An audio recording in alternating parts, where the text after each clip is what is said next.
और अब खबरों में आगे बढ़ते, सीतापुर के नैमिषारण्य में समाजवादी पार्टी का 2 दिवसीय कार्यकर्ता प्रशिक्षण शिविर आज खत्म हो गया।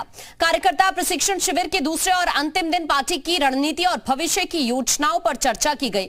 अखिलेश यादव ने कार्यकर्ताओं को संदेश दिया कि अब सॉफ्ट होने से काम नहीं चलने वाला, हमें ये छवि बदलनी है। अखिलेश के ताजा बयान ने एक बार फिर प्रदेश के सियासी महकमे में हलचल बढ़ा दी।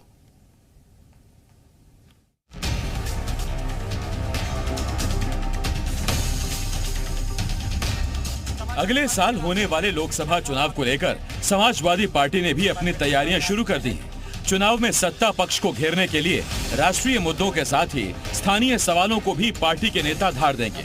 समाजवादी पार्टी 2024 के लोकसभा चुनाव में संगठन की जमीन मजबूत करने के साथ ही बीजेपी सरकार की जमीन कमजोर करने की हर संभावना पर काम कर रही है। प्रचार आक्रामक हो और सवाल सरकार को परेशान करने वाले, सपा इसी रणनीति पर काम कर रही है। ऋषि मुनियों की धरती नैमिषारण्य में सपा के प्रशिक्षण शिविर के दूसरे दिन समापन समारोह में अखिलेश यादव ने पार्टी कार्यकर्ताओं को संबोधित किया। इस दौरान अखिलेश बीजेपी के खिलाफ आक्रामक नजर आए। अखिलेश ने बीजेपी के खिलाफ जमकर हमला बोला। सॉफ्ट हिंदुत्व के आरोप पर चुप्पी तोड़ते हुए अखिलेश यादव ने कहा कि सॉफ्ट तो हम पहले से थे, लेकिन अब हार्ड होने की जरूरत है। वो कह रहे हैं कि आप भी लगता सॉफ्ट हिंदू के रास्ते पर जा रहे हैं, इसलिए घबराने की जरूरत नहीं है। हम लोग पहले से ही बहुत सॉफ्ट हैं, बस अब हार्ड होने की जरूरत है, हार्ड होने की। ये सॉफ्ट वाला मामला चलने वाला नहीं है। कार्यकर्ताओं में जोश भरते हुए अखिलेश ने कहा कि नैमिषारण्य की धरती पर ऐसा आयोजन संभव नहीं था। जिन लोगों ने इस कार्यक्रम में गुप्त दान देकर इसे सफल बनाया, उनको बहुत बहुत धन्यवाद देता हूं। 44 से 48 डिग्री टेम्परेचर में हम लोग बैठे हैं, इसीलिए बीजेपी की हालत खराब है। मैं धन्यवाद देना चाहता हूं आपका।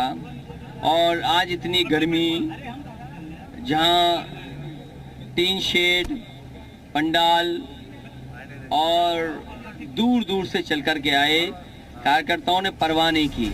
अखिलेश यादव ने नैमिषारण्य से चुनावी बिगुल फूंका और लोक जागरण यात्रा की शुरुआत की। ये यात्रा हर लोकसभा सीट पर प्रशिक्षण शिविर के बाद निकाली जाएगी। माना जा रहा है कि सामाजिक न्याय और जातिगत जनगणना के मुद्दे पर निकाली जा रही लोक जागरण यात्रा के जरिए सपा ने दलित और पिछड़ों को साधने की रणनीति बनाई है। एक तरफ सपा सोशल इंजीनियरिंग पर जोर दे रही है, वहीं बीजेपी को टक्कर देने के लिए हिंदुत्व कार्ड भी खेल रही है।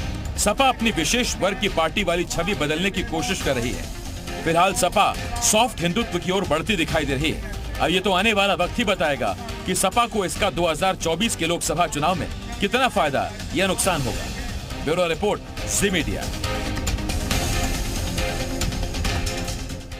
सॉफ्ट हिंदुत्व की राह पर है समाजवादी पार्टी। कुछ ग्राफिक्स आपको बताते हैं इसी मुद्दे से जुड़े हुए। चूंकि 2024 के लिए समाजवादी पार्टी ने रणनीति बदल ली है। सॉफ्ट हिंदुत्व की सियासी चौसर बिछाएगी समाजवादी पार्टी।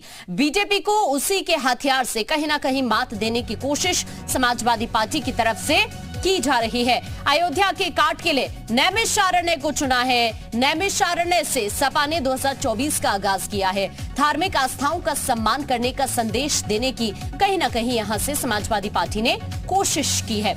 अब आगे बढ़ते हुए आपको बताते हैं कि सपा के इस शिविर का उद्देश्य क्या कुछ रहा है, ये भी आपको समझने की देखिए यहां पर बहुत जरूरत है। शिविर का जो उद्देश्य रहा, देखिए 2024 की जंग की कहीं ना कहीं तैयारी हो रही है।